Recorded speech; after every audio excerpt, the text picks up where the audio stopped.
Welcome to another episode of Home Sweet Home. My name is Rod McCall. And I'm Scott Nichols. Dude, what's going on? Well, I've been working on the sound for our podcast. Ooh, yeah. And so I'm hoping we've made some changes, and I'm hoping that it's better today. So okay, keep on listening, people. We're gonna see if we've got a solution here. Yes, please, and send us an email. Let us know how we're doing. Thank you for letting us know. Those of you that have, we yes, appreciate hearing. We want it to be a good listening experience for you. We know you're listening in your car a lot, so yeah. So please. Hey, so last week, yeah, we talked about some things about being, what did we talk about? We talked about these 9. We started talking about 9 questions, right, about being emotionally secure. Yes, and we're I guess we kind of I guess maybe a little back or just a fresh refresher. So maybe we could just read the questions that we talked about. Okay. Well, because these were put together. Sum it up real quick, and then we'll move on. Right? Yeah. Well, this is put together by a board-certified psychologist. Her name is Dr. Courtney Warren, who is from Harvard, or it works at Harvard. But what I didn't realize until I investigated this gal a little more, she actually got her PhD from Texas A&M University. Go Aggies. Wow. So she's a Texas gal. Okay. All right. So I guess that makes her, more believable? Sure. I mean, if you're a Texas A&M person. Yeah. Anyway, I am not, but. No, neither am I. But since we do both. But we are both in Texas now, so. Yes. You have to become a Texan when you move to Texas. Well, I resisted for a while, but. Nah, I bought the boots. I got myself a pickup truck. I got a hat. I'm all in. True. I did have a hat when I moved here. Had a truck when I moved here. But yeah, I got the boots and yeah. Of course, we're in the Dallas area, so that's not as much of a thing here as it might be in East Texas or West Texas. But no. Because there's a lot of us here who are from everywhere else. Fair enough. All right. Well, okay. You mentioned going over what we talked about last time. So we talked about, can you listen if you're emotionally secure with yourself? Can you listen to other or different perspectives that you might disagree with? And we said that was kind of tough. It was, right? Especially, anytime we get talking politics or school finance, with school vouchers and all that stuff. So, yeah. And then we talked about setting healthy boundaries. Yeah. Right? So can you set those healthy boundaries with the people around you?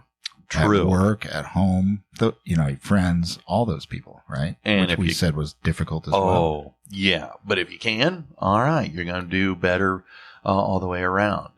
And then the one that we both kind of hem-hawed around that maybe we do, but is exceptionally hard, and that is, can you admit when you were wrong? And I think I said that this was really easy because I'm never wrong, so it's not a problem.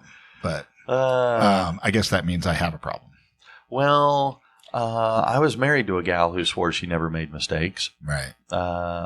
But, hey, those things happen, right? We've got a lot of adults out there doing that, including me sometimes. Well, yeah, I hate to admit it, but I try and be, especially if I screw up in the classroom or I share wrong information, I try and tell the kids, hey, look, wait a minute, I made a mistake. Right. My bad. So then we got to, right, do you know your core values and beliefs, right? Are you centered on that, and is that instructing your life? Yeah. And those I think take a while. Yeah. I mean, we explored that pretty good, but I think if you can figure out what it is you believe and hold fast to that, then it helps drive away the people that are trying to suck you down or bring you down. And age often has a thing with that. Like we're both in the decades that are, kind of more than halfway there. Yeah. So, we have a little bit of a better understanding. But, is that a polite way of saying that we're old? Oh, well, we know we are. I feel it when I get out of bed. That's for dang sure. So then we had, can you express negative emotions respectfully? Ooh, yeah. And I think we had a tough time with that one as well. We did. But I do like, and this is where I benefited through the divorce group, is using I statements, being able to say, hey, this is how I felt. This is what I heard you say. I don't know that that's exactly what you said, right? But this is what I heard, and this is how I felt. And when you are able to use those kinds of statements, it makes it easier for the other person to hear and not automatically put up that wall of, oh. Right. And that took us back to that common thing that we're always talking about, which was, understanding, listening to understand, right? Rather than listening to respond. Yes. And so that's a big deal. But then there's still 4 more of these things. That is true. And so that's kind of what we wanted to tackle today. And I think this next one is like super hard. So yeah, it's so hard. I'm going to let you do it. And then I'll tell you what I think about it. Well, that's very nice of you to set me up to knock me down. All right. So, well, I'm not saying that's what's going to happen. Okay, fair enough. Well, thank you. All right. That's what I heard. All right. So this one here is basically saying, can you take criticism from others? Oh, meaning, ouch. Can you receive constructive feedback and accept it for what it is without automatically putting up a wall or rejecting it, saying, oh, you're just trying to attack me. You're trying to belittle me. You're trying to undermine me. You're trying to sabotage me. So I want to just say that there's a difference between a constructive criticism, okay, and a criticism. Okay.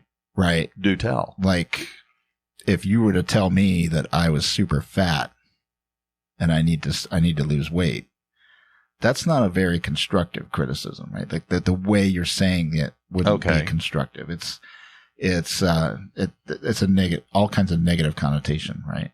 Okay. But if you said, hey, so I've been really into some healthy meals, and I wonder if you're interested in some of these healthy meals that I've been doing. It's been really helping me, and I just wonder if that's something that you want.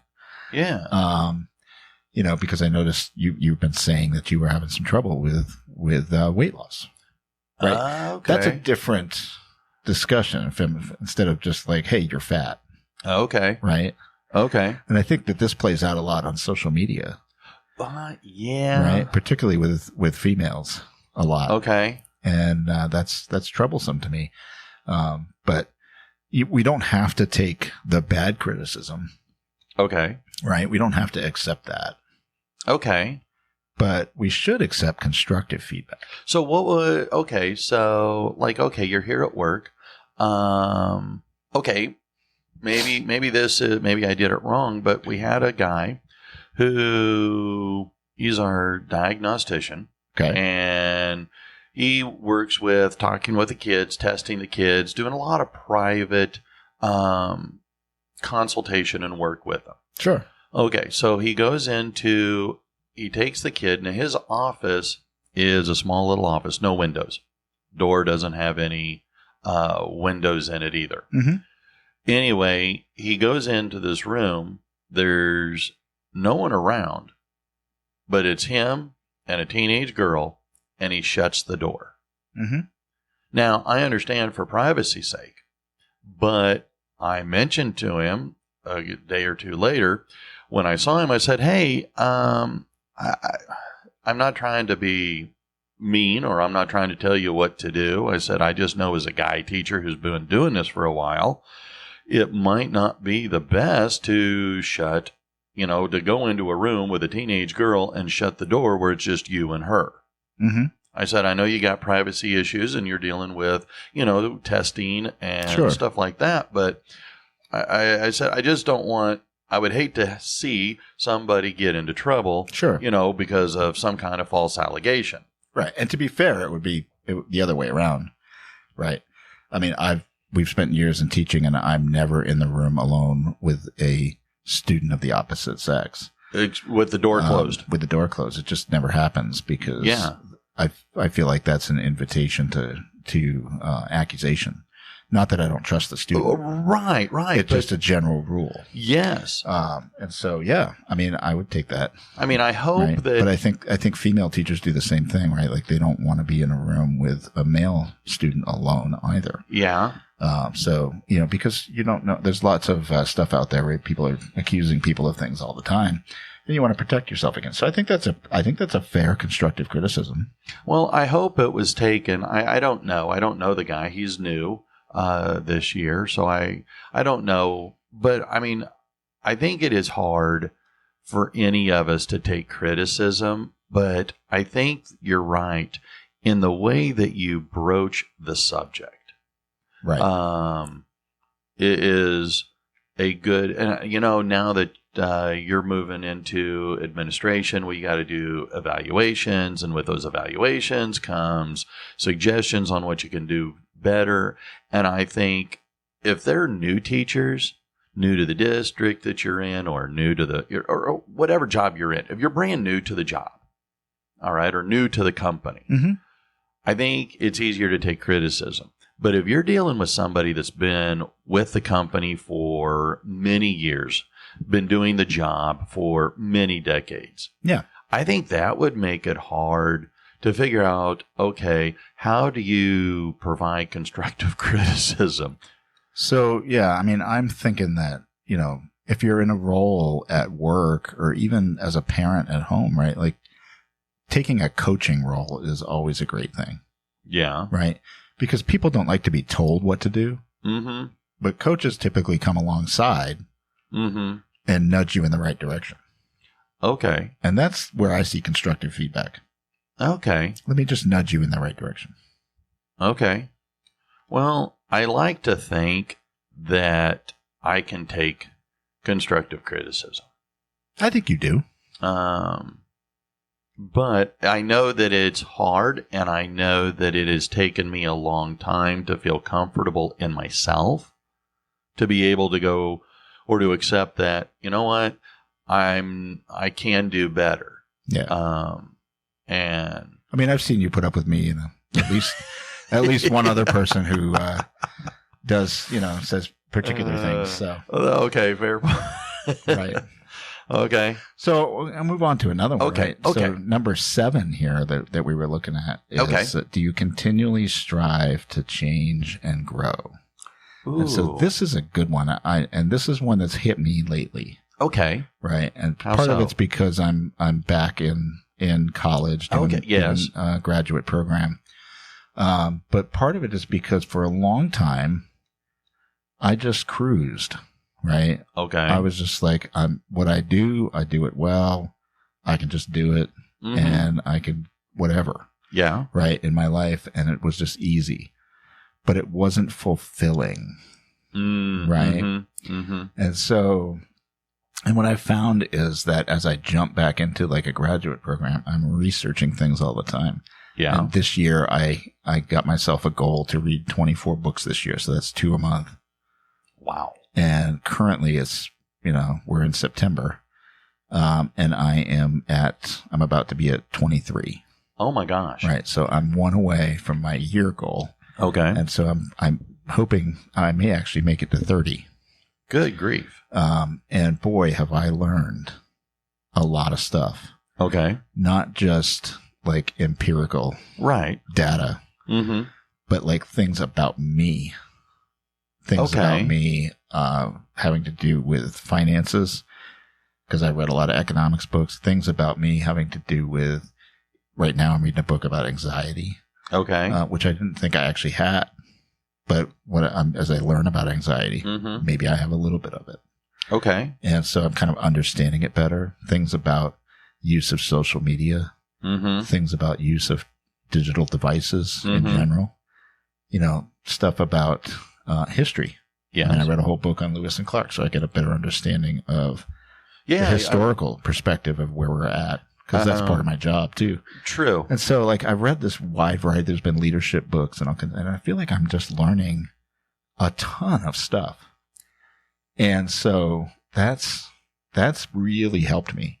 Okay. And, the question here, do you continually strive to change and grow? talks about emotional security, right? Like the most emotionally secure people have an appreciation for journey of life and the process of evolving over time.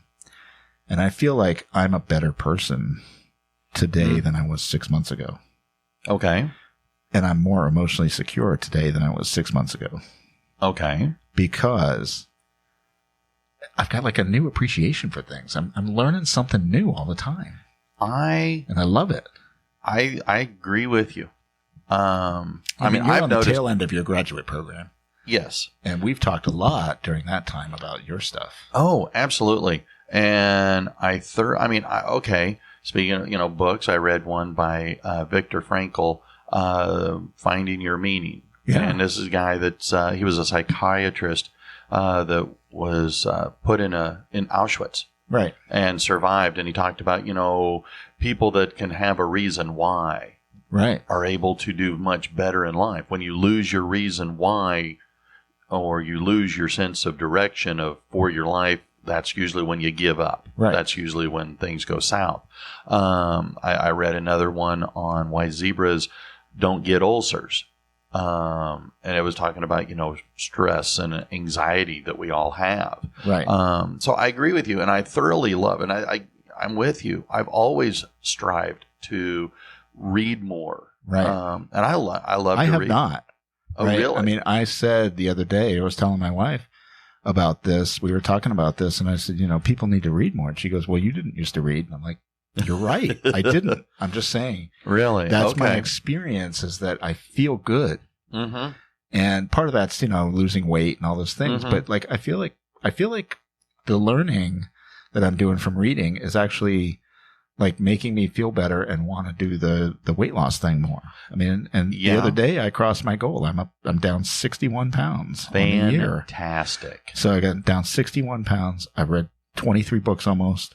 Yeah. And I'm learning a ton of stuff, and I'm loving it. And even the podcast, like doing this over the last year. I mean, we're studying things and we're talking about it, and I'm learning a lot of things. Which is, I think that brings freshness to your life. Like you were saying, instead of being on autopilot, you're discovering new things. And as I think we discover new things as we explore beyond our comfort zone, then it provides more excitement. And we aren't just, stuck on autopilot. Or, I mean, we did a podcast a while back about being stuck in park. Well, by doing the stuff like what you're saying, challenging yourself to strive and grow, to change and grow, then I think that... and I don't even think it matters what you read or what you're learning. No. Just that you learned something. Yes. And so...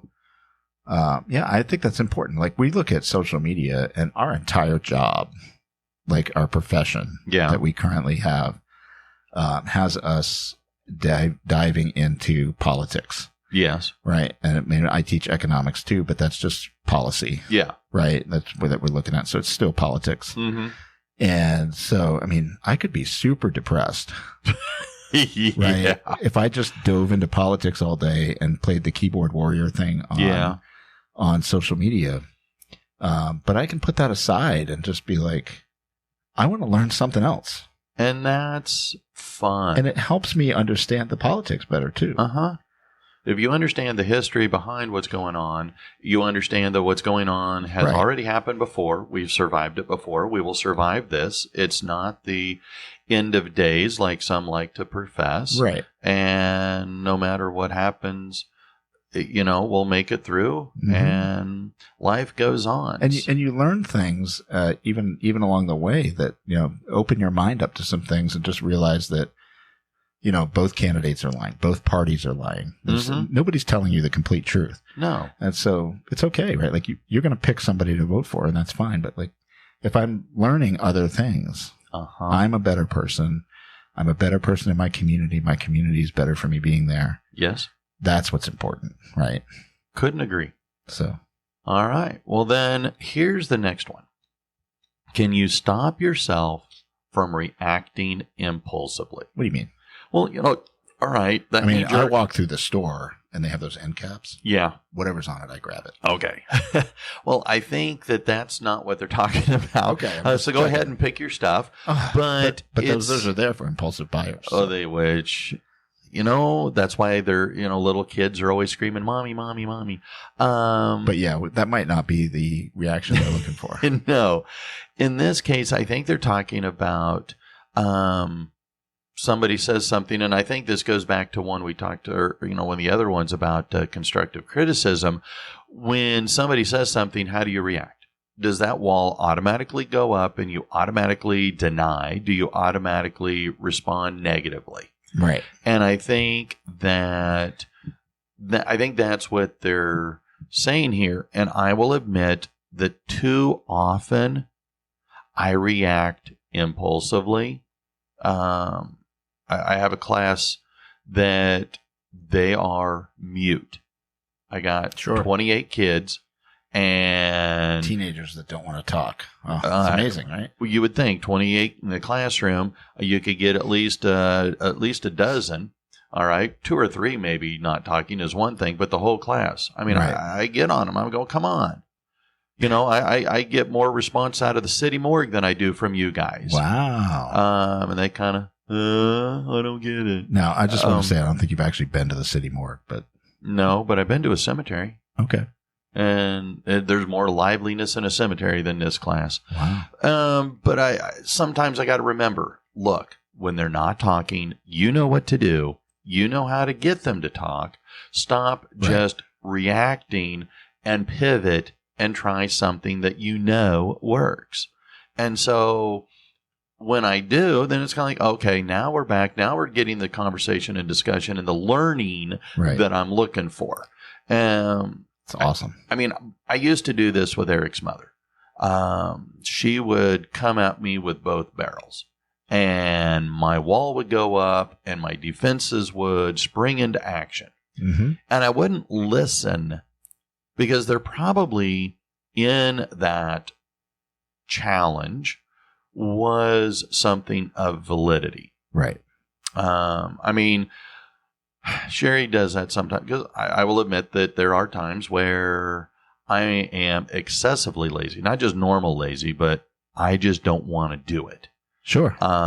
She'll ask me, hey, would you, there's a bag of refuse, a bunch of grass clippings and weeds and stuff. Would you take the bag out to the garbage? Yeah. Okay, I'll get to it. Sure. A week goes by and it's still there, and she's still saying, hey, there have been times where I go, look, I've been busy, dang it. Well, no, I haven't been that busy that I can't take 2 minutes to walk back. So I think that when you can avoid this as much as possible, I think you can be more emotionally secure. I think the reaction, though, that we're talking about, like reacting impulsively, that can also depend on the quality of the relationship, right? Okay. So if I'm in a good relationship with somebody, okay, that like you are with Sherry, yeah, it's more likely that you're going to not react impulsively, and you're going to listen, and hear and do. Except with the trash. Yeah. Right? But in your situation with your ex-wife, at the time coming at you with both barrels, like you'd probably already had enough. True. Of her at the time anyway, coming at you all the time. Yeah. And a lot of what she was saying wasn't valid.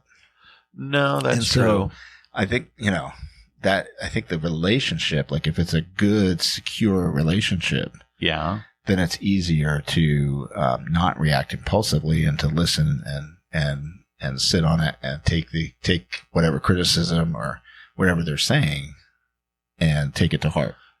And you're right.